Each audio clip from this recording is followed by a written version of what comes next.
Ajahan.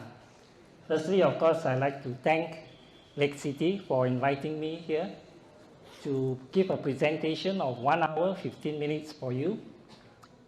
What have we organized for you today? We will talk about demographics, population study.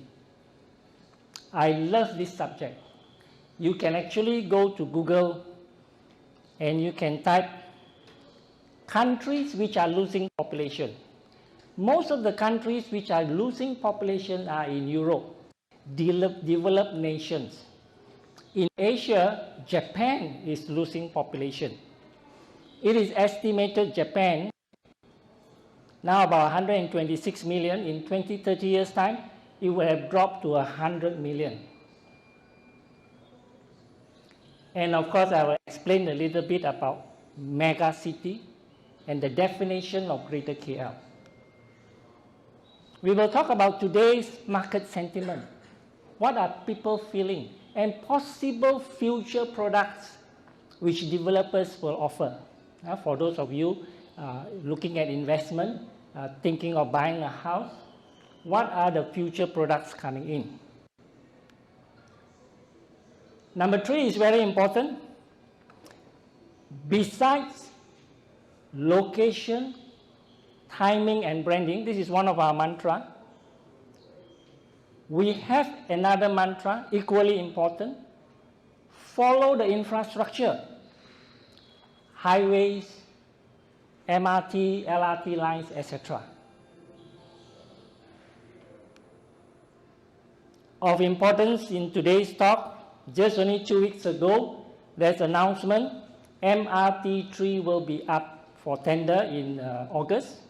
So we will look at MRT3 Circle Line. We will focus on the Circle Line and what it means for the overall MRT, LRT system, the connectivity issue. We will look at integrated developments and transit-oriented developments. Now, transit-oriented development, of course, a lot of developers say, okay, I have an MRT, I have an LRT, I qualify. But the big one, the mega TOD is actually Kuala Lumpur Central. You think about it, KL Central, you can take the high-speed rail to KLIA. All the MRT lines, more or less, with LRT also focus, plus the buses. The public buses are also at KL Central. So these are the 6 topics, then I will conclude. So item number 1, demographics. Malaysia today has 3 national physical plans. The first one came out about 15-20 years back. And already they identified, you can see on the left-hand corner, Penang, Klang Valley, Kuantan, and Southern Johor, now known as Iskandar, as the 4 major conurbations to focus on. The National Physical Plan, you can actually download if you want. You just Google, you can download a few hundred pages of document. The first one was in English. The third one recently in Bahasa Melayu in Malaysia. The National Physical Plan, how does it define Greater KL? It includes Seremban, which is very logical. I have friends staying in Seremban. Of course, he got a driver, drives him to work every day, and so forth. I just realized the spotlight, it's not inside your computer.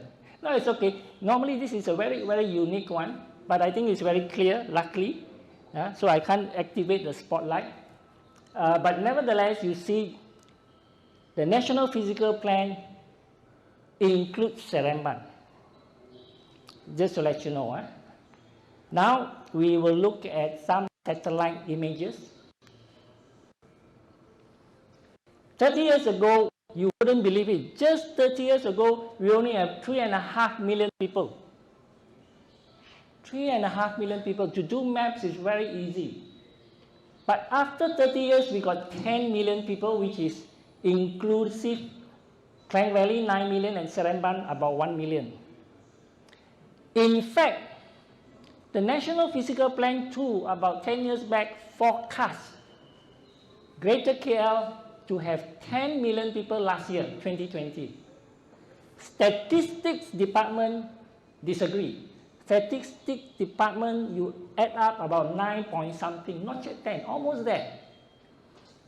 We are now currently, as you know, last year, population study. The population census 2020, it's a little bit delayed because of the MCO and stuff like that. They are still doing it, but end of the year or next year, we will get confirmation that Greater KL would have 10 million people, if not last year, maybe this year or next year. Let me show you the next chart, which is about growth rates. Hutchinson Research has been following the trend in population growth rate. You can see the left bar in blue. In the 80s, Malaysia grew at 2.64% per annum on a compound annual basis, CAGR. There are now calculators in the internet. You type CAGR calculator and you can do a lot of wonders. Previously, I got to get a scientific calculator just to calculate the CAGR. In case you do not know what is CAGR, you put money in the bank pays you an interest. You don't take out the interest, you let the interest with your principal. The following year, interest on interest and principal, that is CAGR. The trend from the 80s, 90s until recently is dropping. This is very normal. As I mentioned to you, developed countries have less children. It's expensive. People don't get married, or if they get married, they only want one child. In fact, now China realizes the one-child policy is wrong. They are encouraging people to have more babies. But the Chinese people now getting rich and prosperous say, no need lah. So the world has changed, but we are still slightly ahead of Singapore. I mentioned Japanese. Now think very carefully. We have analyzed the Singapore population trend, our closest neighbor. We look at the Chinese, Malays and Indians and the others in Singapore. The Chinese Singaporean population statistics, they are worse off than Japan. But yet they maintain because if you are Malaysian Chinese, Hong Kong Chinese, Indonesian Chinese, China Chinese, you can easily get PR in Singapore and eventually become citizen. This is for political reasons. Nothing wrong with that. Malaysia does the same thing. When we gained independence, there were almost 1 out of 2 as the Chinese or Chinese Indian. And we made out about 45%. Today, the last population census, 22% of Malaysians are Chinese. And the latest, when they complete, I think Chinese population as a figure would be like below 20%. 1 out of 5 Malaysians will be Chinese. Previously, when I started my family, we had a maid. And they are from Indonesia. The husband is a contractor. And a couple of years back, I was driving and putting petrol in my car. And somebody called me, Tuan. I said, yeah. Oh, that's him. The first thing he told me, Tuan, saya sudah dapat IC biru. He got a blue IC. So if you are Muslim, you are Malay, it's also very easy to get citizenship in Malaysia. We slowed down because we are getting prosperous and we are getting developed status. Even if we think Malaysia overall is 1.2% on a compound basis, for the next 10 years, we are looking into the future, Greater KL is double. Traditionally double. Why? Migration. People from Kelantan, people from Sabah, Sarawak, they come to earn a living. Just like me, I'm from Penang. I used to joke, all the good people from Penang are here. 剩下的槟城人都是黑社会. The remainder are all gangsters in Penang. I even went back to Penang in some of my talks, and I tell these jokes to the Penang people. But they are very sporting. They also laugh at it. So in a nutshell, for demographics, if we look 10 years from now at 2.4%, which you can easily.